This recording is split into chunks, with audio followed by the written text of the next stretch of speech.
UFC Vegas 101, Dern versus Ribas 2, the rematch, the one we all wanted. Yep, it was awesome. The card was like, one of those ones that you just got to sit through and take it, because none of the outcomes are of any interest. Some decent finishes, bad fights, but who cares about any of the winners, except for maybe like one or two. But yeah, just a bit of a letdown, one that you're just forced to sit through. But that's okay, because I was live, got some subscribers out of it. Guru wasn't live, so loser. So yeah, I was able to engulf his whole audience, and I had like so many viewers and heaps of subscribers. It was great. There was like 5 people there. It was good though, still. All right. And yeah, it was a decent card. Decent card. Glad I was live. Sucked in Guru.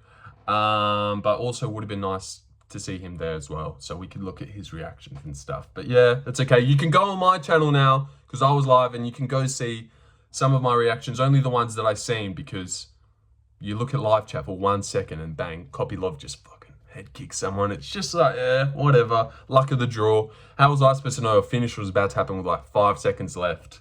Yeah. But yeah, whoever was typing and I looked, you're banned. You're banned forever. Never come on this channel again. But yeah, let's just get into the card. It was good. Some decent. Yeah, it was good. Let's just get into it. All right. Solecki versus Nurullo Aliev, the Tajiki. Yeah, I went Nurullo Aliev by decision. Yeah. This was bad. This was bad. Nurullo took him down a couple times. He dropped him in the second round. That's like the only thing you can really remember. Round 3 was actually pretty fun. They stopped with the hugging on the floor and they were straight, dogging it on the feet. Nurullo's striking, it's not like it's horrible, but I don't think this guy's like crazy good at all. You should be dominating Solecki a bit better. But he dropped him. Solecki is not good, and his wife has a horrid voice, so glad he didn't win, because she like let out this big Gadzhyasulov, and it sucked. God, it sucked bad. But yeah, Nurullo wins. He's like 10-0 now. So yeah, see you in 2 years apparently, dude, because you fight every 2 years. So yeah, he's been in since 2023, 2 fights. Start of 2023, he's had 2 fights. Where is this guy? He's undefeated. What, you don't want to have a little play around? No, what a loser. Let's go on to the next one. I picked him by decision, and he did. Everyone picked him. He was a massive favorite, and Solecki took it on short notice. Fuck you, Joe. All right, next one. Viktoria Dudakova versus Fatima Kline. Obviously, we all thought the odds were weird, but like, I suppose it worked out. But round 1, it was like, yeah, see, what are these odds? This is like tit for tat. Dudakova weirdly came out with a strong grappling game plan, which doesn't make sense because she hasn't really done that before, and she's not really good at grappling. But she went to grapple the grappler in like round 2. I think her elbow cut her up, and she just like wilted. Didn't want it anymore. Little ground and pound TKO for Fatima. Have to look over to see her name, Fatima. Imagine having fat in your name. Like, come on. God, that's a bad name. But Viktoria Dudakova is a lovely name, actually. She sounds like a supermodel. But instead, she's fighting. Fighting and losing. She's now like 8-2. Bad. So yeah, but cute. Cute. And Fatima got a TKO, so she got a finish. Good job. Good job. I mean, you were a big favorite, so you had to do that. Take notes, Nurullo. Finish him, please. But no one expected Nurullo to get a finish, so, come on. All right, next one. Rapid fire. Magomed Gadzhyasulov versus Bruno Lopes. A bit unexpected. I knew that Magomed Gadzhyasulov is bad, but I didn't know he was this bad. And I haven't really seen much of Bruno Lopes, but I kind of was like, oh, he got KO'd by Brenson. This guy grappled Brenson, surely. But no, Bruno Lopes was like shooting on Magomed, and Magomed like was bad. I actually don't remember this fight too good because nothing of note happened at all. Like, did anyone get rocked? Leave a comment, did it? No one's here. But yeah, Bruno Lopes, he did good. He won. He took that guy's O, who was bad. Hopefully we never see Magomed again, because he's just nothing of substance. Like, if you're gonna have that name, at least be undefeated in grappling. Don't get taken down by Bruno Lopes and stuff. Bruno Lopes was like willingly shooting double legs and getting his hands clasped around him. Did I say that word right? Clasped. Well, I said it wrong the second time. Should have just kept going. Yep. Oh, should I say? No, okay. All right. And that was that fight. Let's just move on. What a terrible fight that was. And Bruno Lopes takes his own. He looks like a fat bum. And Magomed's in good shape. This was puzzling. Definitely puzzling. Magomed is bad. Hopefully we never see him again. Seriously. Never. Like, what are you going to build around this guy? He is nothing. He is nothing. The mystique that Nurullo Aliev has is he's undefeated and he grapples and stuff. If you don't have that, what are you doing here? Gadzhyasulov. Seriously. Bad guy. Bad at fighting. Probably could be a good guy. Don't know him. Yeah, next one. Ernesta Kareckaite versus Nicolle Calliari. Yeah, I went Ernesta. She was a bit of a decent favorite, but a few people were picking Nicolle. People aren't good in their debut, and I thought she would gas. And I know you can take Ernesta down pretty easily, but she always gets up. And she's like got that long rangy build. I said in my prediction videos, we got similar builds. So yeah, Ernesta's kind of my girl. She's repping us out there. Me and Ernesta built the same. Yep. If you wanted to know what my build probably is, just Google Ernesta. Similar builds. Yep. So yeah, shout out you, Ernesta. And good fight. It was pretty good. Ernesta's striking is really good, and she's got good survivability. Don't see anyone submitting her anytime soon. So I think this girl is good, and she dropped her debut, but a lot of people drop their debut. Don't they, Nicolle Calliari? She just did that, so yeah. Unless you're special, then you usually win. Jacobe Smith is the next. Let's just move on. I went Kareckaite, I think round 3 TKO, or just a decision. She got the decision. I really don't remember that fight at all. It's one of those ones where it's like nothing happens, but it's like decent. They're throwing. Let's just move on. Preston Parsons versus Jacobe Smith.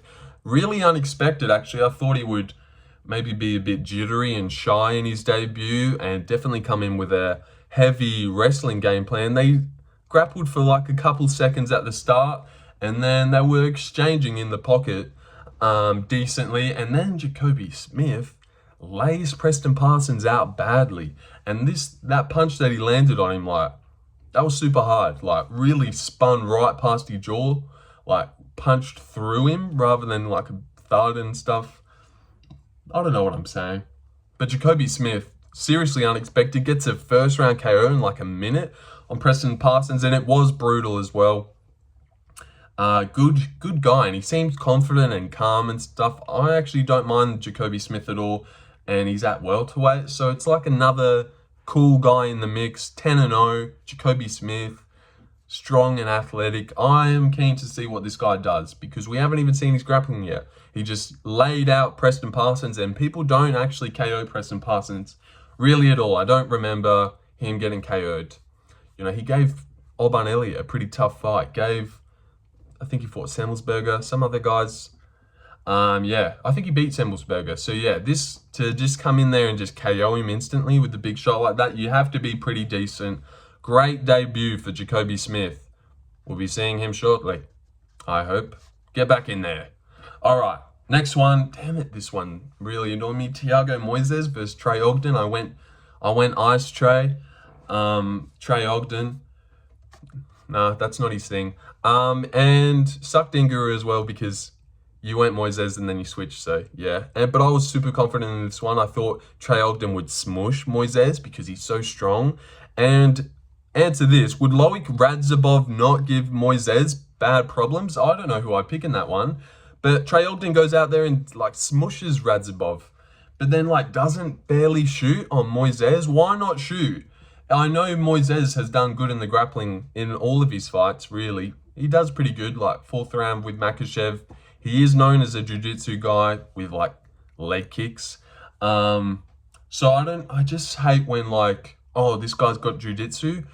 Damn it, I have to stand with him for the whole fight. Like, no, just do what you've been doing, Trey, taking people down and half guard camping them and fucking mounting them and stuff. Like, he smushed Kurt Holloway, he smushed Radzhabov, smushed Nicholas Motu, who is a bulky guy, but I think he like looks up someone's topology, sees jiu-jitsu, and he's like, oh, damn it, now I'm going to have to strike. Like, no, just go with what you usually do that gets you wins.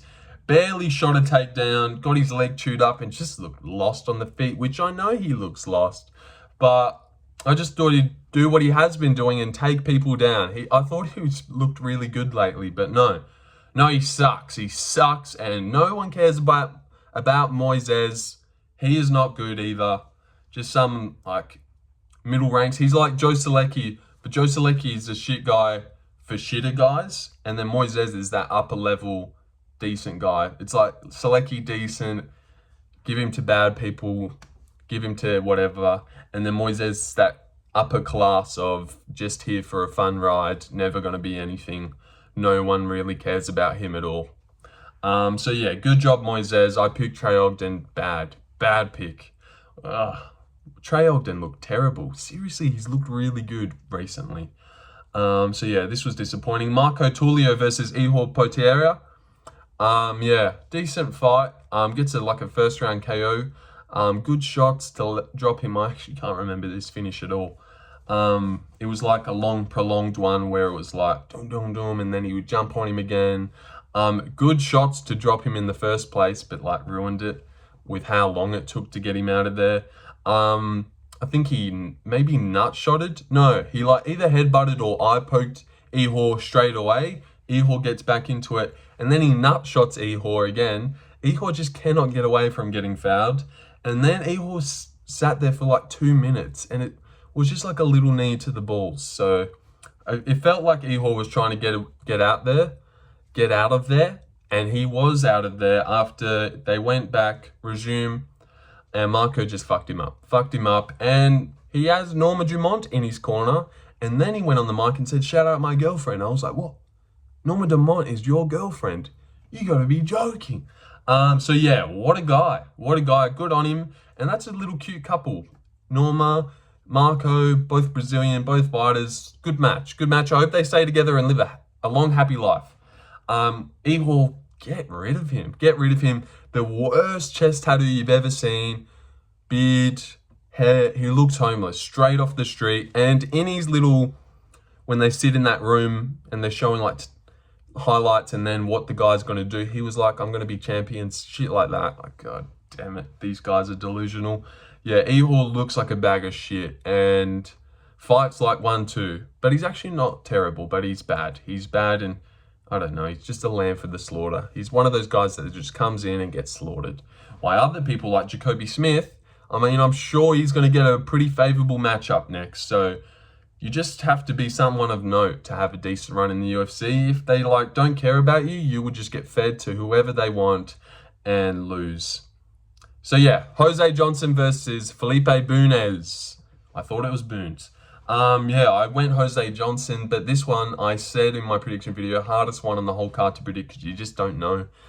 Felipe Bunes is pretty snappy. I wish I went Bunes actually, because on the day I was like putting Bunes in more bets than Jose Johnson. I didn't trust Jose Johnson, especially after he missed weight as such a big fucker. 128 for flyweight, 6 foot. I was like, ooh, I wouldn't be surprised if like a jab wobbles him or something. They were actually scrapping quite early. Jose's got some fast heaps and front kicks, but he's in flyweight, so he should. But then, yeah, he goes to the ground.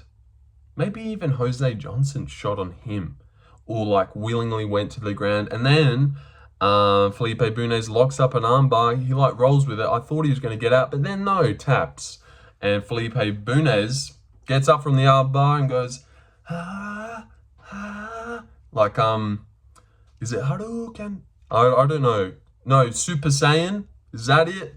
I'm not into anime too much, but I think he went Super Saiyan on us. He started screaming. I was like, oh my God, what's wrong with this guy? And then he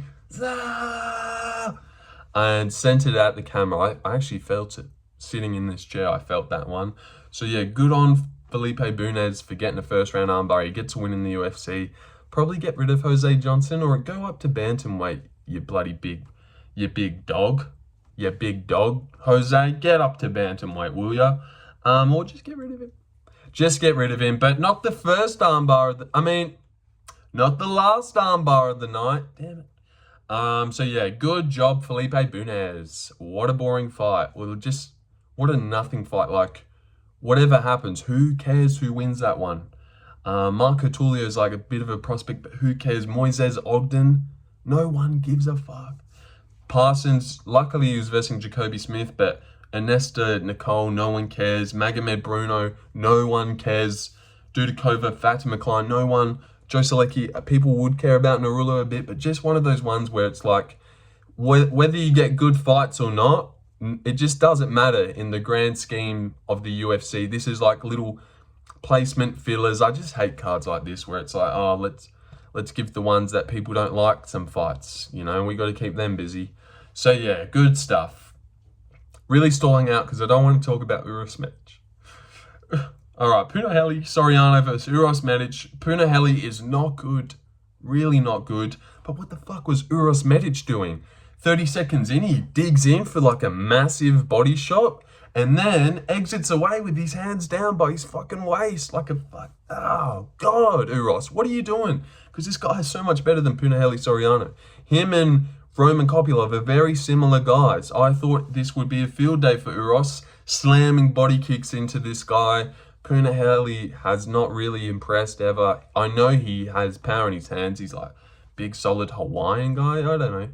I'm not sure. He seems Polynesian of some descent. Looks like that. But yeah, Puna doing all right, I suppose. Nothing's really happened. Actually, he landed a big shot on him instantly. Instantly landed a huge overhand on Uros. Uros tanks it. And then very similar to Kaikara France, Steve Erceg, the way Uros just thought he could exit out and he was out of range. But then Soriano followed through. Dink on the chin. And then he just falls down pretty funny.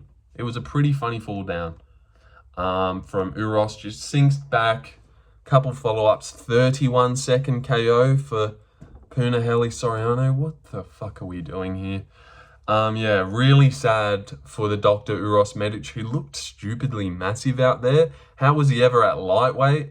And how, like, Puna used to be at middleweight against Lungi and Buller and shit like that. So how do weight classes even work? Seriously, I wouldn't be surprised if Jose Johnson moved up to lightweight and he was like dwarfing like Fiziev or something like that. That's how weight classes work. It doesn't make sense. Stay on, laptop. Okay. Next one. Nearly done. Oh, this is a better one. Austin Bashi versus C-Rod. Christian Rodriguez. Yeah, what kind of idiot doesn't pick the undefeated killer to beat an undefeated guy? We just seen him take out 3 prospects, lose to someone with 7 losses, and then they give him another one. I really actually think this was a no-brainer. And I know Austin Bashi is supposed to be decent, but like he's a heavy grappler. He's got a bit of striking, but he's a heavy grappler. We've seen C-Rod survive and scramble well. I was confident in this one because only for this plot line, this guy loves taking Euro. I think he's seen Arosa's record and he was like, why would I want to beat that guy? Like so many people before me have. Oh, Austin Bashi, no one's beaten him? Yep. Let me try my ass off and win. He came out in the first like 20 seconds. I streamed this so you can actually go and verify it. In the first 20 seconds, I was like, oh, he's won. He's just way better than Austin Bashi. Goes out there all calm and stuff. Lands a knee to the body instantly. Austin Bashi had some decent moments where he would jump on the back athletically and stay on for a bit. But C-Rod just does well in situations like that. He's a scrambler, a survivor, and he's just way better than Austin Bashi on the feet. Austin Bashi might be something good, but 23, 13-0, never been tested. Christian Rodriguez, we know who this guy is. He is good.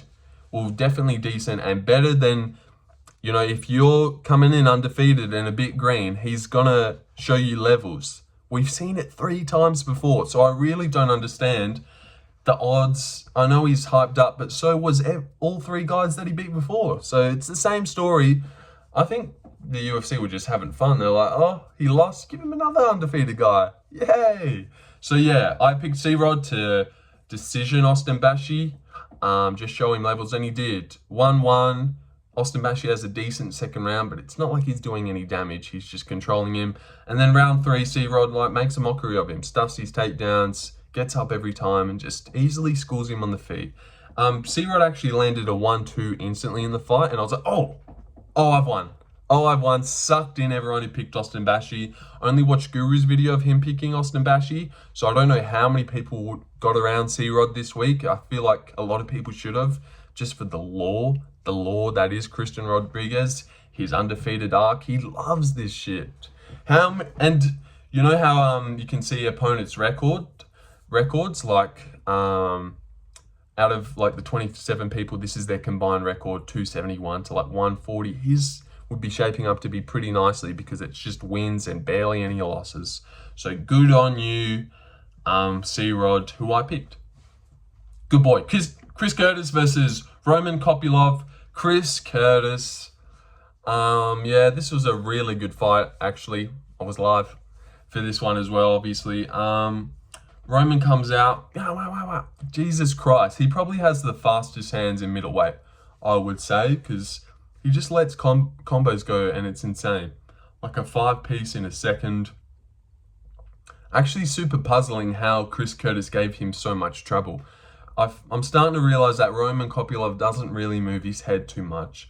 Like Chris was just sticking him with a jab.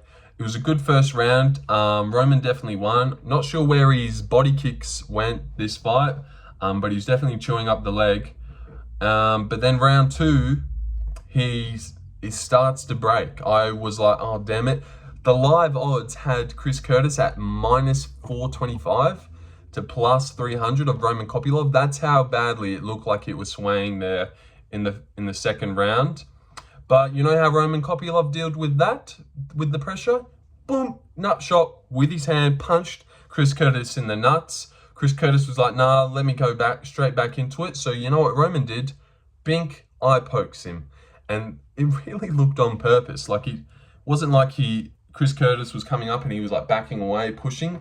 He just went bang and eye poked him in the face. And this one gave Roman enough time. He got like a minute or something here. And then as soon as it came back, Roman seemed like he was fine. Probably won the second half of that round. Maybe not enough to win him the thing just because of the damage. He was like, his eye was fucked. He was like playing at it. He was really starting to bleed. But towards the end of the second round, Roman lands a sick 1-2 that Chris just eats on the chin like a boss.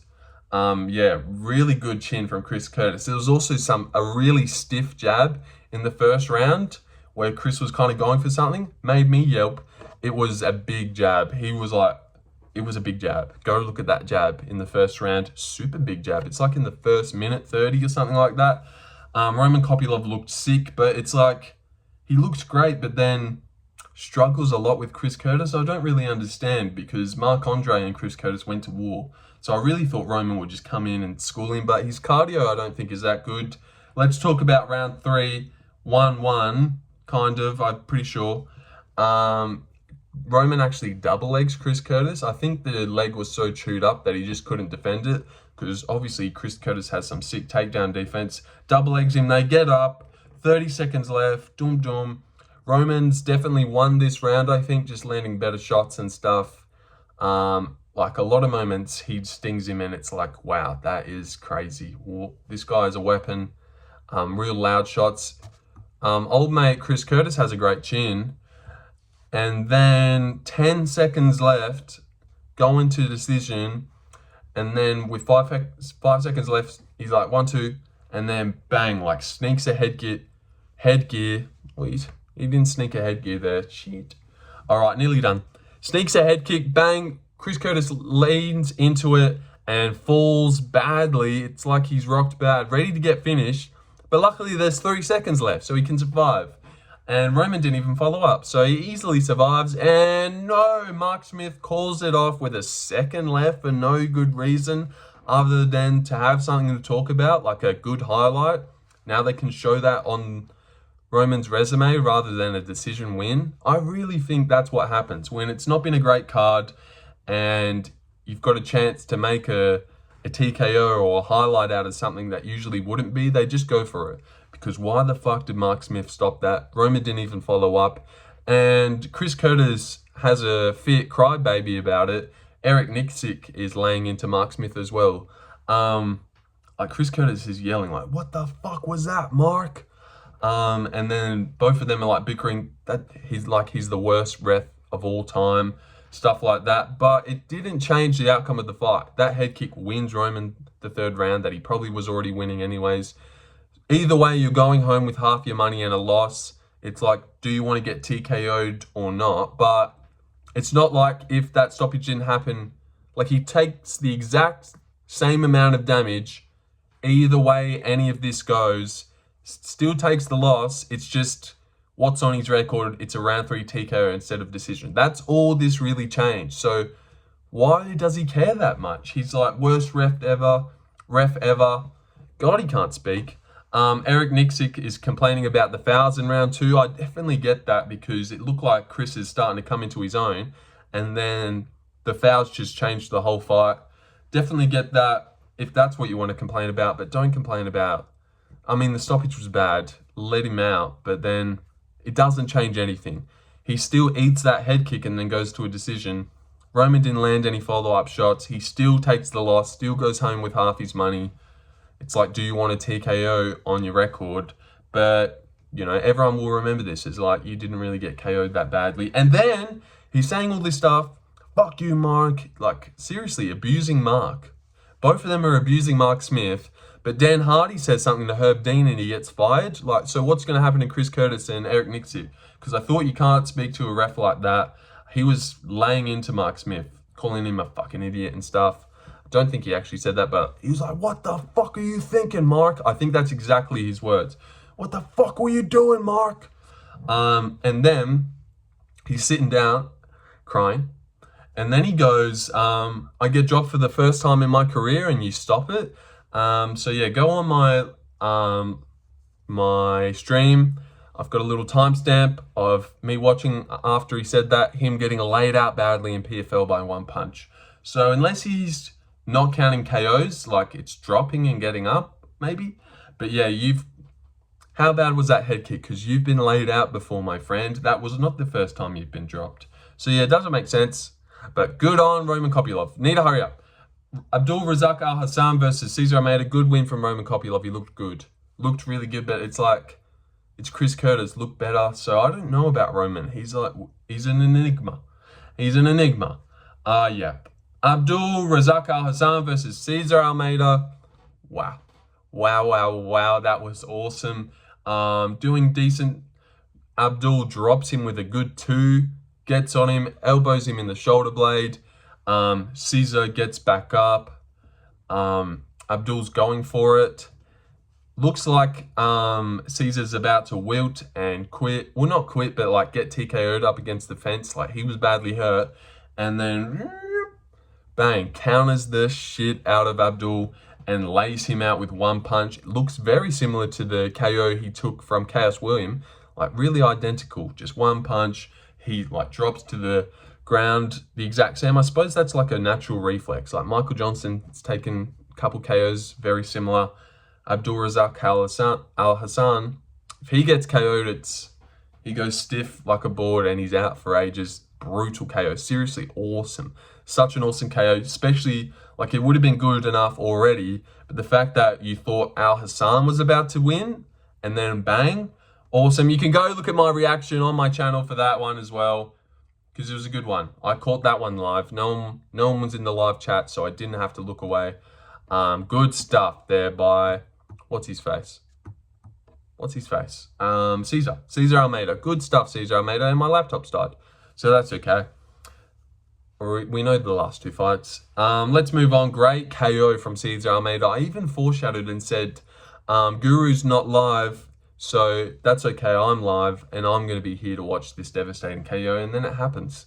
And it's, you know, it's way better than I thought it could ever be. Awesome KO. Santiago Ponzinibbio versus Carlston the DJ Harris. Seriously, does Carlston Harris not sound like a DJ? I think there's a DJ that ends in Harris, so that's where I'm getting that from. But seriously, Carlston Harris sounds like he's on a lineup for a festival or something and he just DJs. But yeah, good first round. Actually a really good fight. I wasn't expecting this to be awesome like it was. Carlston Harris rocks the shit out of Ponzi with a jab, then drops him really badly. I thought it was almost over. Lets him survive. Well, not he let him survive, but you know, the ref lets it go on. round 2, it's like decent. I thought Carlston Harris still landed a few good shots in round 2 that like kind of rocked him. I gave both of the rounds to, what's he say, Harris. Yep, spiraling. But then I also said during it, like, same as the Morono fight, he's like getting close the whole fight. He's been dropped a few times. That 1-2 was getting so close the whole time. You can go look at that timestamp as well. And then finally it lands, and then it lands, and it lands, and it lands. He lands like 4 2s, is 8 on Carlston Harris. And yeah, rocks him badly. There was one moment where I thought, okay, stop it, that's bad. But then he gets back up and they're trading. And then like the last thing we see is they're both standing. Carlston Harris throws a punch, decent punch, right at Ponzi's face, and then stops it. Like, just a terrible time to jump in. Like, man, we really missed out there, because that was a great fight, and I wanted to know what was about to happen. I know Carlston took a lot of damage, but so did Ponzi. Like, that was a war. And Carlston, like, he was still up, took everything to finally drop him, and then he got back up, and they're trading, and then the only reason he jumped in is because he slapped Ponzi's back. And then he's seen that it was fine, but he's like, oh, I can't really touch him and then not stop it, so I'll stop it. And he stopped it. So good on Ponzinibbio, gets the win anyway. Who cares about them? I was going to go Ponzi, but then I switched because someone else went Ponzi, and I was like, let me go Harris. So yeah, good on me for ruining that. Mackenzie Dern versus Amanda Ribas, nearly done. Mackenzie Dern, I picked her, got a main event right. I'm 100% in main events in this year, and other people are not. A lot of people went Ribas just because he won the first one, but she has gotten a lot older, taken some damage, gotten a lot worse, and Mackenzie Dern is making improvements. She has looked good recently, I thought. I've been impressed with her lately. Her ability to bite down on the mouthpiece and go forward and swing good shots. Round 1 sucked. Dern was on top. Round 2, Ribas was on top. Terrible fight. Seriously, I was on the brink there. If we had to keep going for 25 minutes. But luckily, round 3, terrible round again. Ribas is basically sitting in an armbar as Dern's on bottom. So, like, who are you really giving that to? She's there for 4 minutes. But then Dern gets on top and, like, mounts her, ground and pound. I was like, God, who do I give this round to? And then she pulls for an armbar. I say, damn it, this is an armbar. If only she had more time. But she gets it anyways. Gets it with 2 seconds left. Good on her, thank God, and saved everyone's night, because we almost had to sit through another 2 rounds of that. So yeah, good stuff, Mackenzie Dern. She wins. Good stuff. And I'm done. Yeah. No one likes event recaps, sadly. I think they're the best kind of video. That and prediction videos, those are the 2 best. I love watching people's instant reactions to cards, and I love watching them break them down and see who they think's going to win. But let's tally it up. 1-0, 2-0, 2-1, 3-1, 4-1, 4-2, 5-2, 5-3, 5-4. Oh, God. 6-4, 7-4, 8-4, 8-5, 9-5. Working 9 to 5. All right, yeah. 9-5. Damn it. Not really that good, but I got the C-Rod one right. Yeah, that was my only good pick. All the rest were pretty straightforward, I think. Yep. And I would recap it, but no, it's not worthy. I'm going to stop it on the 34-minute mark. 15 seconds. But yeah, I went live. Go look at my reactions. They were good. A couple of them were, I missed the Roman one. I'll always eat it myself for that. Yeah, wish I'd seen that live, because it would have been great to have a reaction of that. But no. See ya. Hi, man.